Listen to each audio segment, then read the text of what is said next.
ಚಿತ್ರದುರ್ಗದ ಪ್ರಸನ್ನ ಹಾಗೂ ವೆಂಕಟೇಶ್ವರ ಚಿತ್ರಮಂದಿರದ ಬಳಿ ಕರುನಾಡ ವಿಜಯ ಸೇನೆ ವತಿಯಿಂದ ಪ್ರತಿಭಟನೆ ನಡೆಸಲಾಯಿತು.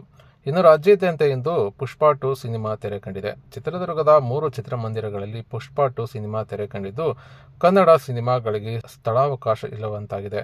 ಇದರಿಂದಾಗಿ ರೊಚ್ಚಿಗೆದ್ದ ಕರುನಾಡ ವಿಜಯ ಸೇನೆ ಚಿತ್ರದುರ್ಗ ಜಿಲ್ಲಾ ಘಟಕದ ವತಿಯಿಂದ ಗುರುವಾರ ಮಧ್ಯಾಹ್ನ 3 ಗಂಟೆಗೆ ಪ್ರಸನ್ನ ಹಾಗೂ ವೆಂಕಟೇಶ್ವರ ಚಿತ್ರಮಂದಿರದ ಬಳಿ ತೆರಳಿ ಪ್ರತಿಭಟನೆ ನಡೆಸಿ ತೆಲುಗು ಚಿತ್ರ ವಿತರಕರ ವಿರುದ್ಧ ಘೋಷಣೆಗಳನ್ನು ಕೂಗಿ, ಚಿತ್ರಮಂದಿರಗಳ ಮಾಲೀಕರ ವಿರುದ್ಧ ಘೋಷಣೆಗಳನ್ನು ಕೂಗಿ ಪುಷ್ಪ 2 ಸಿನಿಮಾದ ಪೋಸ್ಟರ್ಗಳಿಗೆ ಕಪ್ಪು ಮಸಿ ಬಳಿದು ತಮ್ಮ ಆಕ್ರೋಶ ಹೊರಹಾಕಿದ್ದಾರೆ.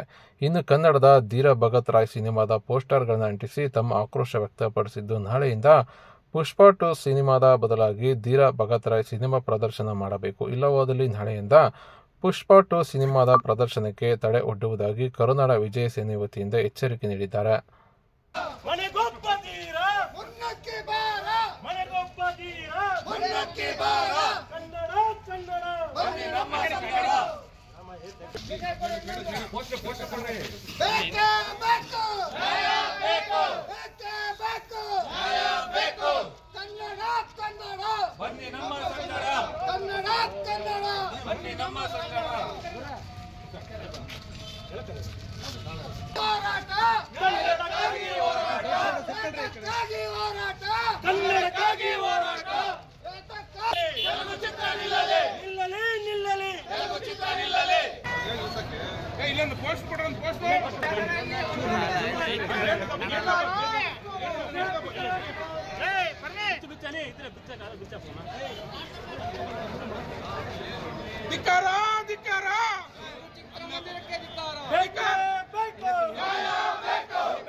ಕನ್ನಡ ವಿರೋಧಿ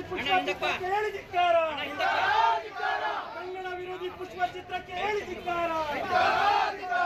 ಕನ್ನಡ ವಿರೋಧಿ ಪುಷ್ಪ ಚಿತ್ರಕ್ಕೆ ಹೇಳಿ ಧಿಕ್ಕಾರ.